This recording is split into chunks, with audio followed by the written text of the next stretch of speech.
Olá, meus amores, aqui é a Tia Tamira e vamos dar início a mais uma aula. Nossa última aula antes das nossas férias adiantadas, tá bom? Antes vamos fazer a correção da página 14 e da página 15. Pegue o livro de vocês e vamos iniciar, tá bom? Primeira questão. A respeito dos griots, lembra dos griots da última aula? Leia este texto. Acompanhe a leitura aí com a tia. No campo do Senhor, Arnade, os instrumentos tocam para que as espigas caiam mais alegres. Nos cestos, lá está o griot com seus músicos para entoar a canção. Keita, filho do imperador, filho de Sundiata, ceifa e estende o teu braço. Os celeiros há 3 meses estão vazios. Turi, filho do imperador, filho do Samori, faz rolar as espigas sonoras. Ceifai, vós todos, filhos de Farabá. Depois desse campo, passai o outro, depois outro, e haverá festa em Farabá. Tá certo?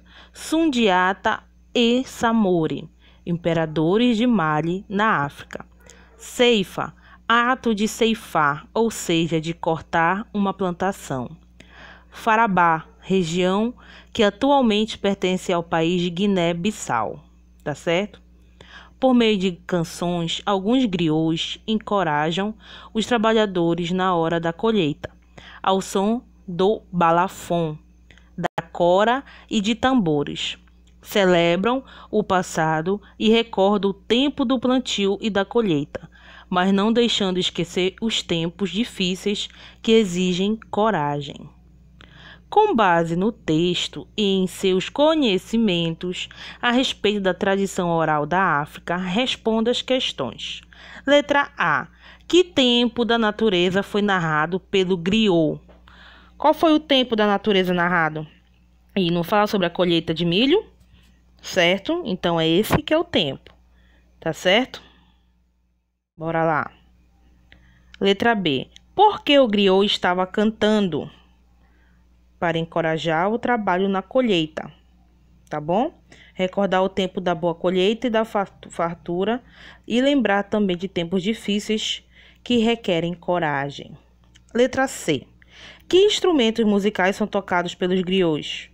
Nós vimos também quais são os instrumentos: balafon, cora e tambores. Segunda questão. Quais são as funções desempenhadas pelos griots? Nós vimos também na última aula. Eles podem ser educadores, poetas, músicos, cantores e guardiões de conhecimento. Tá bom? A terceira questão. Você conhece alguém que conta história? Identifique quem é essa pessoa e explique o motivo de ela contar essas histórias. Essa questão é pessoal. Você vai escrever e a tia, quando voltarmos, vai corrigir. Tá bom? Página 15. Outros olhares. Leia estas imagens de manifestações culturais tradicionais. Temos 2 imagens. Uma é uma dança, né, aparentemente, e a outra é trabalhado o quê? Um teatro com fantoche e a sombra, tá bom? De algumas pessoas. Então, bora lá. De acordo com a leitura das fotos, responda as questões. Letra A. Numere as imagens de acordo com o tipo de manifestação cultural. Número 1, teatro de sombras, indonésio. E número 2, dança folclórica russa. A nossa ordem vai ficar 2 e 1, tá bom? Essas pessoas de branco estão fazendo o quê? Dança folclórica russa, número 2.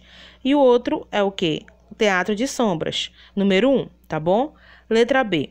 O que possibilita a prática dessas manifestações culturais na atualidade? O que é que possibilita? Em decorrência das suas repetições, né, e dos ensinamentos que são passados dos mais velhos para os mais novos. Então, ela é possibilitada, existe até hoje devido ao quê? À prática, né, repetidamente, de geração em geração, e justamente o quê?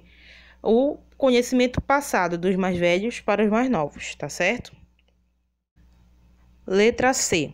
É possível afirmar que essas manifestações culturais também fazem parte da tradição oral? Justifica essa resposta. Sim, é possível afirmar sim. Por quê? porque as tradições orais também incluem danças e alguns tipos de apresentações que são passadas de geração para geração, tá certo? Meus amores, a partir daqui nós vamos dar continuidade ao nosso conteúdo, tá bom? Mais um tópico, por que existem diferentes línguas, tá bom? Página 16, acompanha lá, tia. É possível observar a manifestação de tradições orais também em sociedades que desenvolveram a escrita, a qual é mais uma forma de se fazer registros e assim repassar tradições para as próximas gerações. O registro escrito não exclui o uso da oralidade e, sendo assim, muitas sociedades se valem dessas duas maneiras de comunicação.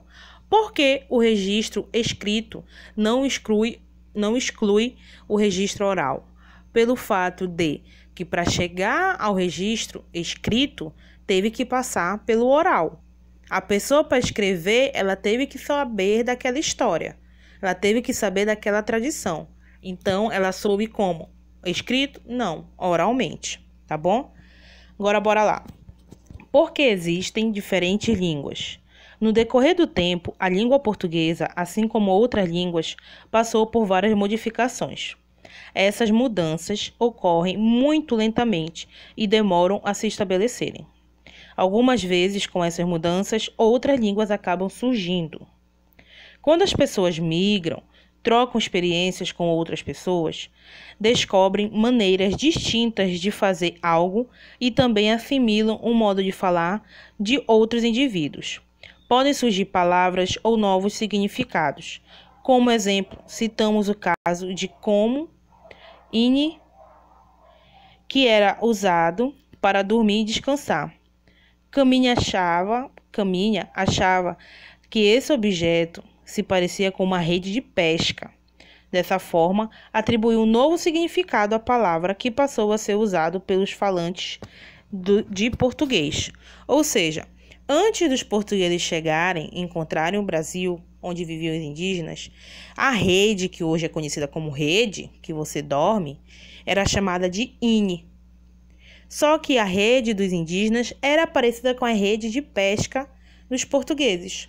Então, Caminha, que foi o senhor que escreveu a carta, Pero Vaz de Caminha, que escreveu a carta para o rei de Portugal, contando como era o Brasil, ele deu o nome de ini para a rede, porque ele achava parecido com a rede de pescar, tá certo? As várias maneiras de se falar são resultado das heranças culturais dos habitantes dos diversos países e regiões, dos grupos que migraram para esses lugares e do contato com outros povos. E assim como existem diferentes expressões culturais nas maneiras de dançar, cantar e de vestir, também existem diferentes línguas. Antes da gente ler o quadrinho aqui, vocês sabem que é tangerina? É parecido com laranja, né? Uma fruta. Em alguns locais, dentro do Brasil, em algumas cidades, a tangerina é chamada de mexerica. Já mudou de nome. E a gente nem mudou de país. Continuamos aonde? No Brasil. Mudamos apenas de uma cidade, de um estado para outro, né? Mexerica. O pão careca, alguns lugares é chamado de pão francês, outros chamados de massa grossa. Então, a cultura, a linguagem vai mudando de acordo com o tempo, com o espaço, tá certo? Leiam aqui comigo. O gesto de fazer carinho nos cabelos e na cabeça de alguém é conhecido no mundo todo. A palavra que utilizamos para nomear esses gestos é cafuné. Chegou ao Brasil com a etnia Banto, habitante de uma região na África, onde atualmente é o país de Angola. Olha só. Cafuné, palavra nem é brasileira. Vocês estão entendendo? Alguém da Angola que morava para lá, para aquela parte ali, hoje conhecido como Angola, veio para o Brasil e trouxe o gesto do passar a mão na cabeça e nos cabelos. E falou que o nome disso era cafuné. Então já ficou aqui na cultura brasileira o cafuné. Vocês estão entendendo como acontece a linguagem, o aparecimento das palavras, o aparecimento da linguagem? É assim que está acontecendo. É historicamente, vai de um lado para o outro, alguém leva. Olha só a importância da oralidade. Você sabia? Português, francês, italiano e espanhol são algumas das línguas que se originaram do latim. O latim era a principal língua na Roma antiga. Depois de muito tempo, com os deslocamentos de latinos que habitavam a Península Itálica, onde se localiza a atual Itália, essa língua se espalhou pela Europa, pelo norte da África e pela Ásia. Com o tempo, após o fim do Império Romano, a língua foi caindo em desuso, sendo na maioria das vezes utilizada em rituais e documentos oficiais. Dessa língua se originaram outras que surgiram da mistura do latim com dialetos de outros povos. Na Roma, a missa ela é rezada no latim, tá certo? As nossas missas, para quem conhece, né, as missas da Igreja Católica, elas eram rezadas em latim. Algumas vezes os papas brasileiros que falam a língua de português, eles sabem rezar em latim. A maioria dos padres, eles conhecem a linguagem do latim, tá certo? Porque quando eles entram para servir, para virar padre, eles têm que aprender, tá bom? Então, a nossa língua é originária da onde? Do latim. Assim como a língua dos italianos, dos franceses, dos espanhóis. E junto com dialetos que foram surgindo, a gente tem o quê? Hoje a nossa linguagem, a nossa própria língua, tá bom? As línguas antigas são como troncos de árvores. Imagine que essas árvores crescem com o passar do tempo, e no tronco delas nascem galhos, que seriam outras línguas. A língua portuguesa falada no Brasil é diferente da falada em Portugal, pois em nosso país interagiu com línguas de povos que já habitavam estas terras, os indígenas, e de outros povos que vieram depois, bantus, da Angola, os iorubás, da Nigéria, os árabes, os sírios, japoneses, italianos, franceses, ingleses, entre outros, que influenciaram transformações nessa língua. Olha só, exemplo, abajur. Você sabe o que é o abajur, mas abajur é uma palavra que é originária da França. Assim como a pizza é da Itália. Mas nós falamos em que língua? Português brasileiro. Mas nem sempre o que nós falamos vai ter o mesmo significado nos dois países. Vocês estão entendendo? Bem, meus amores, aqui nós terminamos mais um capítulo, né, de história. Vamos agora entrar nessas férias, né, que foram antecipadas pela ocasiões visíveis, né, a questão do Covid, da segurança de vocês, segurança dos familiares de vocês, da segurança dos professores, tá? É uma tentativa de tentar mais um tempo para que possamos voltar à nossa normalidade, tá certo?